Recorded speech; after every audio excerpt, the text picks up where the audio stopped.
Bueno, le damos la bienvenida a Daniel Becker, es arquitecto de la UBA, magíster en arquitectura en la Universidad de Harvard, es profesor titular actualmente de arquitectura en FADU, en la Universidad de Buenos Aires, profesor titular de arquitectura en la Universidad Nacional de La Plata, también profesor invitado en la Universidad de Harvard, titular del estudio Becker Arquitectos, con más de 30 años de experiencia profesional en labor de arquitectura cultural, en paisajismo, espacio público, preservación, urbanismo, le brindaron un significado de reconocimiento profesional, tanto a escala local como internacional, destacándose el primer premio, que seguramente todos lo deben conocer, al Concurso Nacional de Ideas de Propuesta Urbanística del Parque Lineal Paseo del Bajo y Entorno en el 2017, y primer premio del Concurso Internacional para el Centro Cultural del Bicentenario, Centro Cultural Kirchner. Primer premio del Parque Central de Mendoza, y fue galardonado con el primer premio en la Bienal de Arquitectura de Buenos Aires. Después, cuatro primeros premios en la Bienal de Arquitectura de la UBA, del 2013 al 2019, con medalla de oro en la Bienal de Miami, y el premio Virtubio a la nueva generación de arquitectos otorgado por el Museo Nacional de Bellas Artes. Bueno, increíble estar hablando con vos, Daniel, realmente una trayectoria en todo lo que tiene que ver con lo estético en la arquitectura, y bueno, digamos que ya sos ícono, digamos, en Argentina, con respecto a estos monumentos que, bueno, que nosotros tenemos el orgullo de tener acá en Argentina, porque no todos trabajan con arquitectos que sean así, que tengan tanta trayectoria, que hayan podido realizar estos proyectos, ¿no? Así que bueno, queremos que nos cuentes. Nuestro lema de todas las disertaciones que venimos charlando es la creatividad en tiempos de pandemia. Queremos saber qué es lo que has hecho en este tiempo, qué es lo que estás gestionando para más adelante cuando todo esto pase, porque tuvimos una fase de pandemia primera que era no salir de casa, ahora estamos viendo cómo salimos, y luego vamos a salir, porque, digamos, la regla va a ser así. Así que bueno, te escucho a ver qué es lo que escuchamos acá. No, algo habíamos hablado antes, es un momento bastante especial, con un montón de incógnitas e incertidumbres, que por un lado te generan cierto estrés, por otro lado lo hacen más que interesante vivir este momento. Recién te comentaba que hay una maldición china que dice que ojalá te toque vivir tiempos interesantes. Supongo en oposición a lo que es vivir en un cotidiano constante y eventualmente aburrido, pero seguramente menos estresante. Así que sí, estamos viviendo un momento bastante complicado, de incertidumbres, pero a mí se me disparó un montón de cuestiones que tienen que ver con a mí no me gusta la palabra creatividad, te digo la verdad, me suena a casi una cosa mágica, ¿no? Lo que prefiero es pensar en innovaciones, en otro tipo de cuestiones que suenan menos mitificadas de los arquitectos, por lo menos, ese arquitecto creativo, y que al fin y al cabo lo que hacemos es trabajar mucho, problematizar las cuestiones, y en momentos en que tenemos muchas limitaciones, como la que estamos viviendo ahora, es cuando más creativos eventualmente somos. Siempre pienso, mi madre era periodista, es periodista, y es ecónoma, ¿no? Entonces me contaba lo que era la famosa cocina judía, que venía de las limitaciones, y las cosas más ricas y más, entre comillas, creativas en la cocina tenía que ver con esto, frente a la posibilidad de tener comida rica, como se llama comida con cara, las comidas que tenían cara, llámese un cerdo o un pescado, eran las comidas que comían las personas que podían afrontarlo. Las otras comidas más elaboradas, que son guisos, que son mezclas, eran las comidas de los pobres, y en ese momento las colectividades judías de Europa Central no tenían más que el resto de las cabezas de los pescados para rascar un poco la carne, obviamente harina y un poquito de cebolla, y con eso era lo que se hacía algo más que interesante, como por ejemplo el gefilte fish hermoso, o los knishes, o toda la comida judía que tenía que ver con esto de las limitaciones. Así que creo que uno es realmente mucho más creativo cuando tenés muchas más limitaciones. Y a veces cuando no las tenés que problematizar de la vida. Si no tenés problemas, creo que es muy difícil. Inclusive la creatividad de la opulencia versus la creatividad si querés, de las carencias, la de la opulencia también se inventa problemas.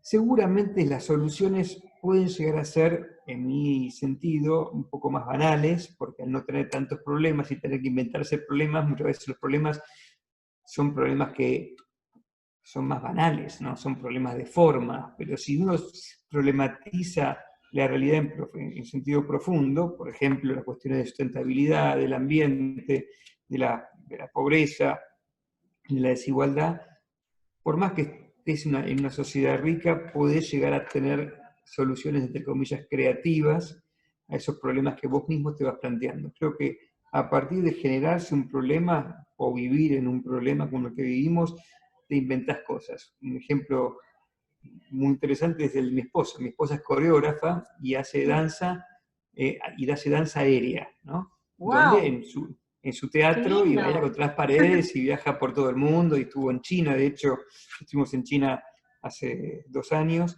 en Rumania, en Rusia, y ella baila contra las paredes, o sea, se cuelga en las paredes y Sí, baila en las paredes. Entonces, ¿cómo hacer, entre comillas, lo mismo desde casa, que no tiene ninguna pared como en el teatro para claro, ¿de dónde colgarse? se cuelga, digamos? Entonces hizo una coreografía que es increíble, inventando cuestiones que no está colgada, no les voy a decir cómo, búsquenla en YouTube, ¡Ay, Brendan sí! Hill, pero es más que interesante lo que hizo a partir del problema de tener las limitaciones, ¿no? Claro, porque uno está en Eh, limitaciones, sí, claro.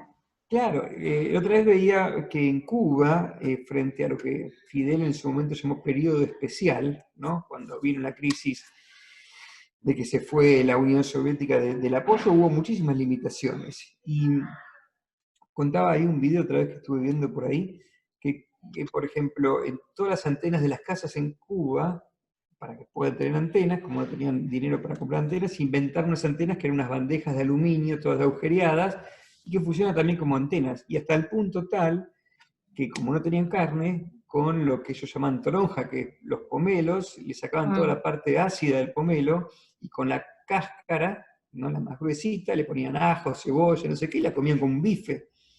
Y yo no sé si es rico o no, me gustaría en algún momento probarlo, pero te aseguro Me que esos son los parece que a vos momentos. te debe gustar la cocina, ¿o no? Me gusta comer, la verdad soy muy malo en la cocina. Mi esposa no sabe ni para qué sirve un horno y obviamente tengo la mala costumbre de que mi madre era periodista, laburaba con Petrona y todo eso, y entonces me criaron bastante con un paladar, entre comillas, exquisito, pero sin la posibilidad de hacerlo. Pero simplemente quiero decirte eso, que a veces la creatividad se da mucho cuando tenés un problema y cuando tenés ausencias de. Yo creo, me gusta poner la creatividad versus la ocurrencia. La verdad que a mí Ujú. las ocurrencias no me gustan. Uno cree que es, entre comillas, original, pero si vos no investigás, estudiás, tenés antecedentes, vas a estar repitiendo la misma rueda que inventaron otros. O sea que realmente no tiene sentido que se te ocurran cosas sin haber estudiado e investigado.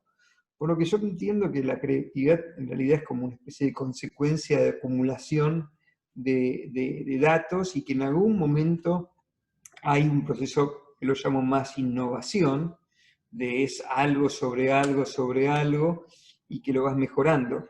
Pero hay muy pocos momentos realmente de invención en la vida. La mayoría de las creatividades, o por lo menos la de los seres humanos mortales, no de la de los genios como Einstein o otros artistas increíbles, que también, si uno le ve el contexto en que les tocó vivir, fue una acumulación de experiencias históricas que le tocó a esas personas, a los Picasso, a los Einstein o a quienes sean, de alguna forma condensar esa experiencia histórica y tuvo algún clic, pero no creo en los genios, esos inventos de que uno en una servilleta resuelve un edificio o ese tipo de cuestiones, o por lo menos no me interesan cuando se expresan en ese tipo de creatividad. Creo que realmente es un proceso más bien acumulativo y que requiere una investigación y también requiere una correcta problematización, una correcta pregunta a la respuesta que vos te plantees. Y después me parece que la creatividad tiene más que ver, o por lo menos idea en mí, de construir una narrativa. A mí, digamos, las ideas se me ocurren cuando encuentro un sentido a lo que le estoy haciendo. Entonces, eso me va dando pistas o ideas de cosas, pero en base a mis propios límites que me puse, en este caso una cierta narrativa. Entonces después planteas de que esto es coherente con esa narrativa o no, y entonces vas construyendo un camino. Ahora, hay gente que se cae una mancha de café en un papel y inventa un edificio, y eso también es válido, Claro. ¿no? A mí no me sale esa, me sale más la construcción más intelectual, pero bueno, cada uno hace lo que puede y lo que quiere. Vos decís que lo espontáneo, digamos, no, digamos, todo lo que es que sale de momento para vos no tiene un sustento, digamos, por ahí el tema de no quiere decir que no sea válido, pero vos vas por el lado de la investigación, digamos, algo tiene que estar bien Tiendo a hacer estudiado. eso. Sí, sí, tiendo a hacer eso. Y eso no quiere decir que a veces aparecen cosas sin querer o que me doy cuenta después y digo, mira qué bueno que está esto y no lo perdamos. Siempre hay una parte, si se quiere, más mágica, pero la que menos me preocupa indagar. No me preocupa indagar esa parte. Si aparece, aparece. Y si el proyecto lo amerita, estará ahí dando vueltas. Pero si no, me parece que tenemos, aparte de los arquitectos, que ser creativos en el entorno de una responsabilidad social que Sí, tenemos. Y eso, si no de le eso te iba a ejercemos, preguntar, justamente. ¿Qué pensabas con respecto a la sociedad bueno, la creación de los edificios que has hecho, digamos, y el Paseo del Bajo, el CDCK, digamos, ¿qué pensás con respecto a la utilización de la sociedad, de que mira, en lo interactúe que la sociedad? siempre tenés una estructura ideológica de base que te hace que hagas ciertas cosas y dejes de hacer algunas otras cosas. A mí me interesa mucho el tema del espacio público, entonces trato constantemente de lo que yo haga tenga sentido en cuanto a la construcción de espacio público, ¿no? Entonces cuando uno, por ejemplo en el Paseo del Bajo la relación que había norte-sur, entonces la direccionalidad y un poco el hecho de tirar una mano al sur con estas líneas que tenían que ver con lo transversal, con la relación norte-sur, se da mucho. En la parte lineal del Paseo del Bajo, por el contrario, se da en el otro sentido. Era la relación que había entre Ciudad y el Río, que estuvo perdido históricamente. En el CCK, lo primero que de alguna forma hicimos fue primero problematizar que había que meter un auditorio de 2.000 personas y que entendíamos que tenían que estar cerca de la planta baja para poder acceder. Pero al mismo tiempo queríamos que la planta baja sea toda pública, no queríamos ningún volumen estanco, así que tuvimos que levantarlo de alguna forma, generar esta plaza pública, y a partir de ahí la forma va surgiendo casi a partir de los problemas que nos planteamos. Por ejemplo, queríamos que entre luz natural en la planta baja, y si la hacíamos cuadrada, iba a ser muy difícil que entre luz natural en la planta baja. Ese Con lo edificio, que, más allá de que te tenga que entrevistar, es fuera no sé, como que entras y te transporta de una forma, no sabría explicarte como qué pasa, pero es como que está muy bien pensado, todo está alineado, no sé, a mí me pareció brillante la obra, cuando entré, desde la iluminación, la estética, yo bueno, vengo del lado del diseño, ¿no? Pero lo que te quiero decir es que te impacta en todos los sentidos.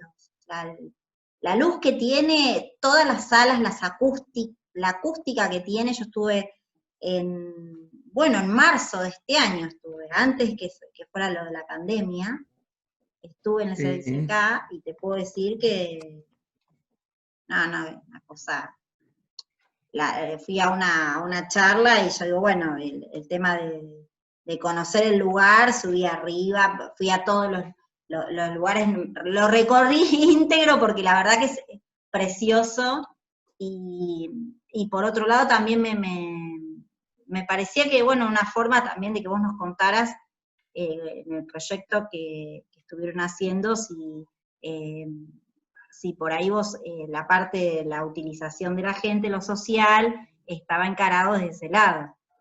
Así que... mira, lo importante es también desmitificar la creatividad de la arquitectura, por lo menos. La arquitectura no es un arte donde estás solo frente a un atril o frente a un material y tenés que sacar eso de que está ahí adentro o volcar algo que está en tu psiquis. Y la arquitectura es, diría, uno de los artes más colectivos en cuanto a su producción.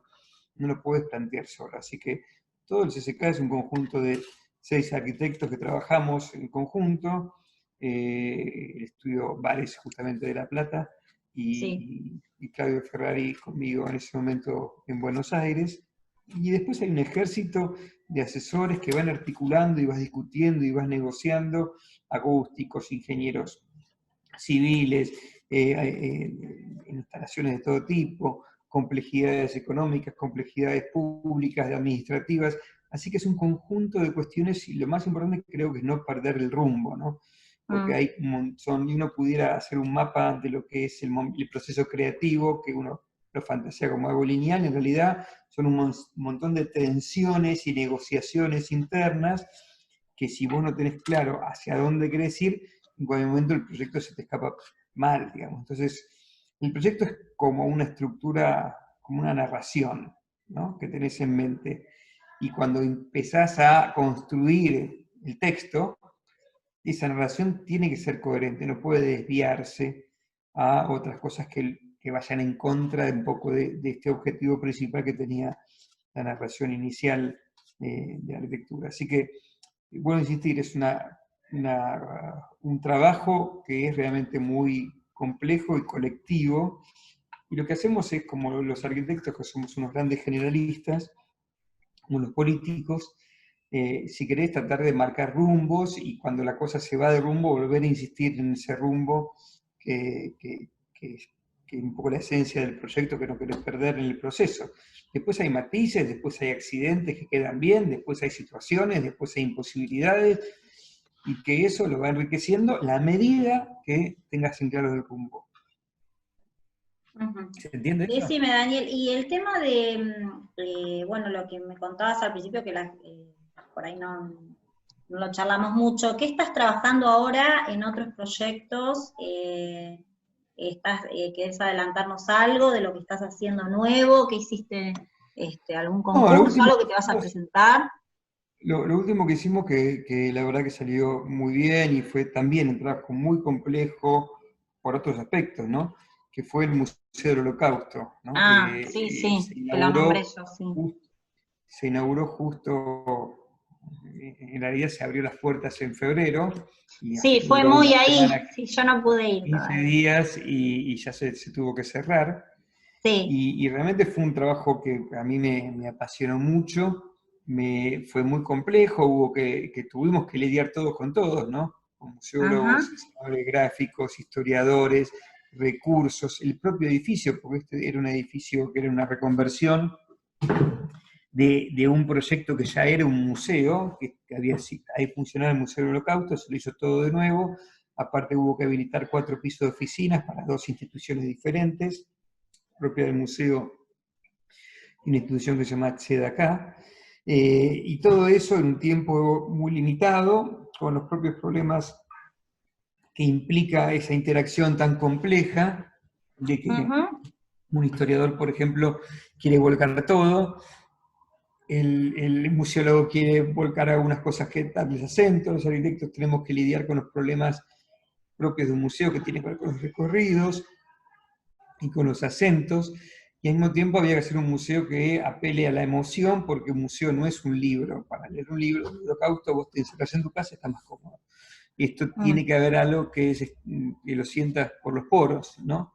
Entonces, toda esa conjunción bien compleja fue súper importante para nosotros poder armarla y estar en contacto, digamos, con museólogos, con diseñadores gráficos de imagen, los propios sobrevivientes del Holocausto, que fue una experiencia fantástica, así que la verdad Terrible, que sí.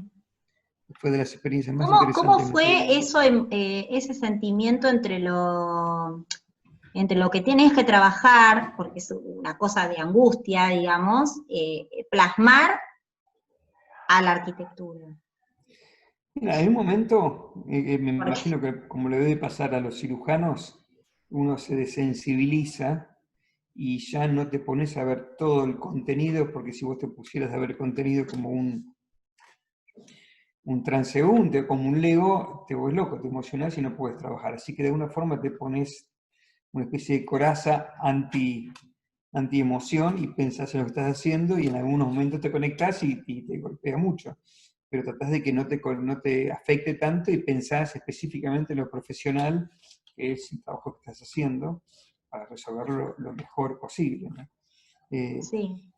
Siempre hay una mezcla de autoproyección, yo digo, en lo que uno hace, ¿no? La arquitectura tiene como tres puntas, ¿no? Una, la sociedad, eh, y otra es el propio lugar, o sea, el edificio, lo que te da el lugar o el propio edificio, y después lo que vos volcás en esto. Y de esas tres acciones, la sociedad en este caso sería obviamente los códigos, los recursos económicos, la propia Fundación Museo del Holocausto, el edificio te da y te quita posibilidades, y después lo que uno tiene adentro, que es un poco el background que acumulaste, sí que volcás. Entonces de esa tríada, esas interacciones, es la que surge un poco el proyecto, pero sí hubo que generar una coraza para esto. Y sí, me imagino. Con respecto a este proyecto que me contaste para China, que estás trabajando, ¿qué es lo que estás desarrollando ahora?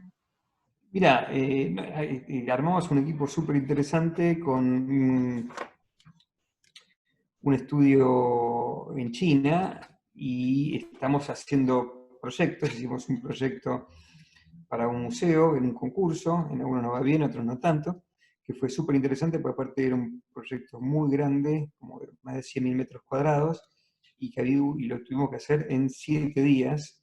Pero bueno, trabajamos 15 personas con esta modalidad alocada, y la verdad que de golpe, con las limitaciones que tuvimos, creo que hicimos algo bueno, porque nos planteamos algún tipo de concepto, idea, que era resoluble en 7 días. Si hubiéramos ¡Wow! elegido algo mucho más... Es mucha información para tan pocos días. Sí, la verdad que fue muy complejo. Empezamos, me acuerdo, un jueves. A los chinos le dijimos, bueno, como son tan pocos días y el lunes no tenemos ninguna idea ni algo concreto resuelto, no, presentamos y el lunes teníamos más o menos algo, el martes lo cambiamos con algunos feedbacks de los chinos, que aparte de todo esto, con esto en la mitad, con las herramientas, con el Zoom, con Claro, eso te iba a decir, porque las ya estábamos reuniones, en pandemia. Ya estábamos en recién pandemia. empezábamos, a los 20 días de la pandemia empezábamos. Así que todo esto, ¿viste? Con reuniones que empezaron a las 12 de la noche acá, porque en China a las 11 de la mañana. Claro. Pero bueno, y la verdad que quedamos muy satisfechos con el trabajo que hicimos, a tal punto que los chinos nos invitaron, entre comillas, para hacer este otro que estamos empezando. Así que estamos como entusiasmados. Obviamente sin una pata en China es como imposible, pero bueno, en este concurso competimos contra los más grandes, contra Zaha Hadid, Sobem, con todos los grandes estudios, bueno, si bien no quedamos finalistas, pero la verdad que estábamos más que contentos con el trabajo que habíamos hecho. Así que lo mismo, si querés, volviendo al tema de la creatividad, cuando la creatividad la pusimos en relación a los 7 días que teníamos para trabajar, ¿no? Y a partir de ahí construimos un proyecto. Si hubiéramos hecho otro camino más complejo, seguramente no sé si hubiera sido mejor o peor el trabajo, pero hubiera sido distinto. Y con respecto al diseño, que ya digamos, nosotros somos agencia de noticias de diseño, en un momento ya estuvimos hablando sobre proyectos con vos. Queremos preguntarte qué opinás con respecto a los diseñadores y la parte urbana, ¿no? Que el diseñador es usuario y los usuarios. ¿Qué pensás con respecto a eso? Porque a veces los arquitectos están como un poco, yo puedo hacer todo, no te digo que sea tu caso, pero bueno, hay muchos que piensan así, yo puedo hacer todo, yo puedo definir este cartel, puedo definir si hay un cartel de reenvío, si puedo trabajar. ¿Qué pensás con respecto a las señalizaciones de Argentina? si hay lugares que para vos pueden ser tocados o mirados desde otro lugar.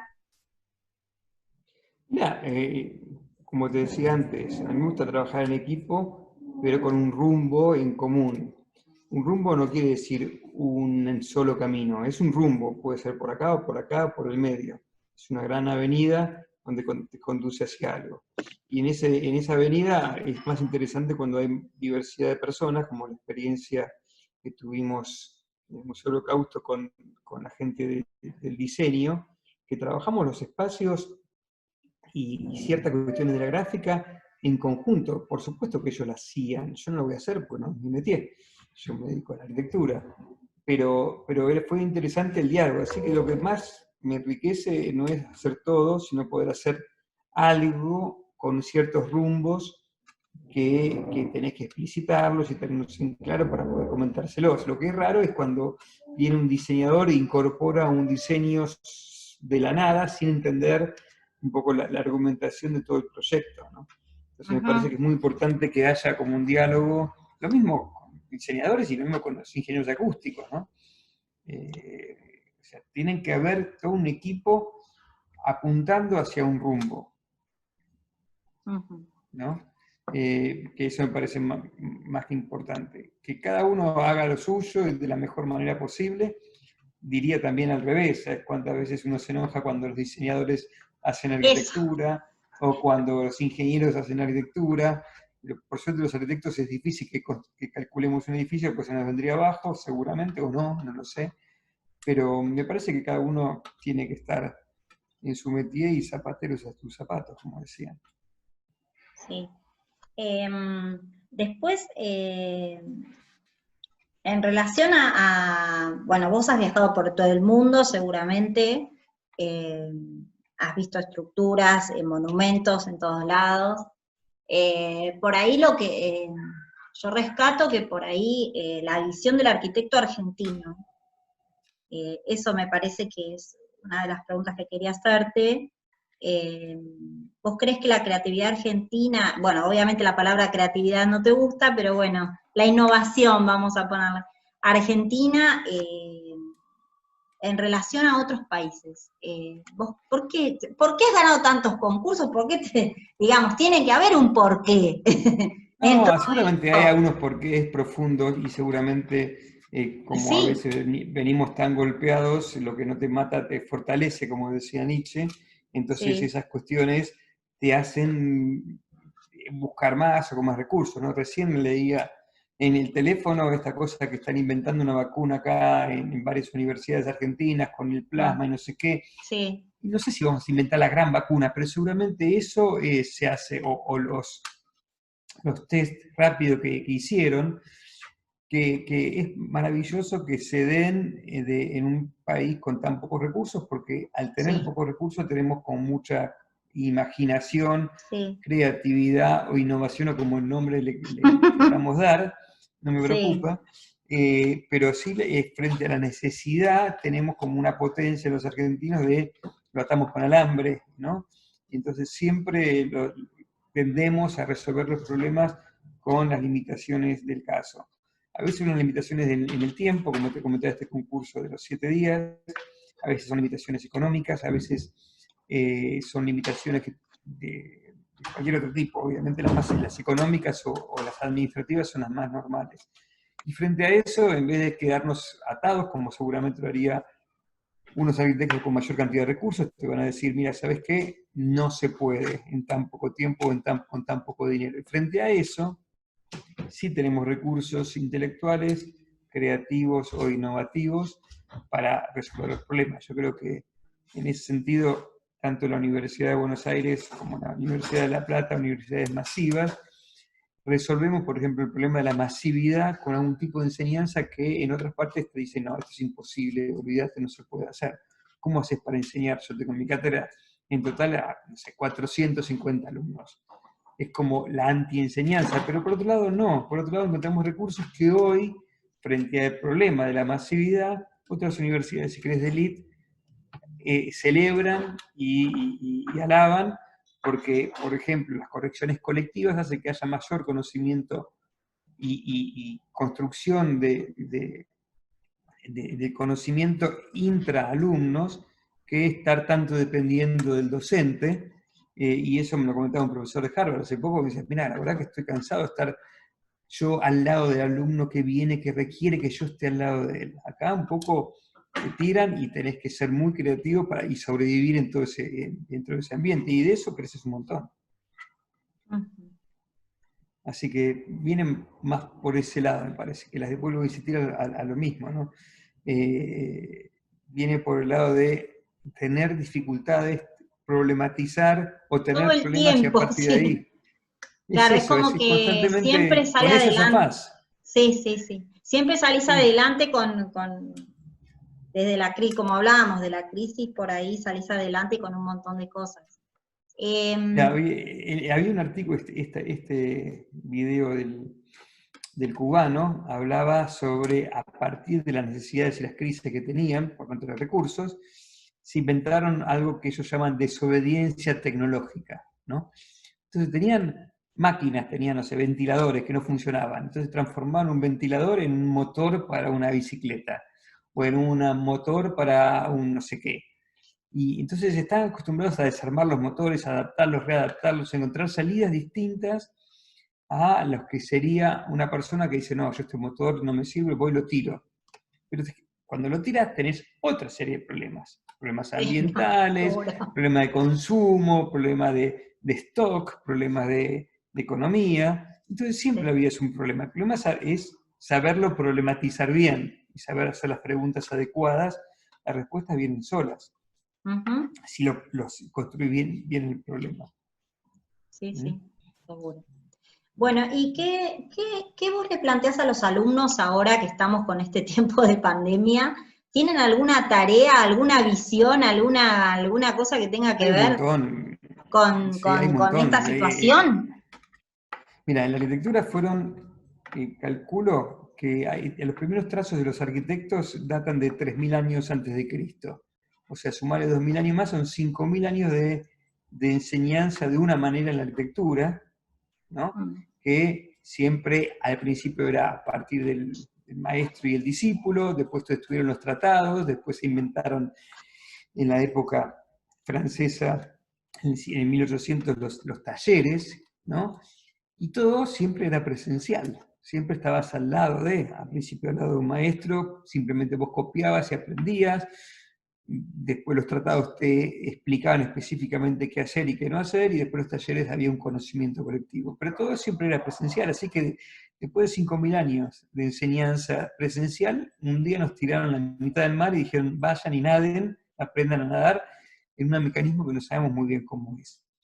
Yo le encuentro muchas ventajas, paradójicamente. Casi, en algunos aspectos, tal vez estoy pecando de optimismo, mejores que las otras.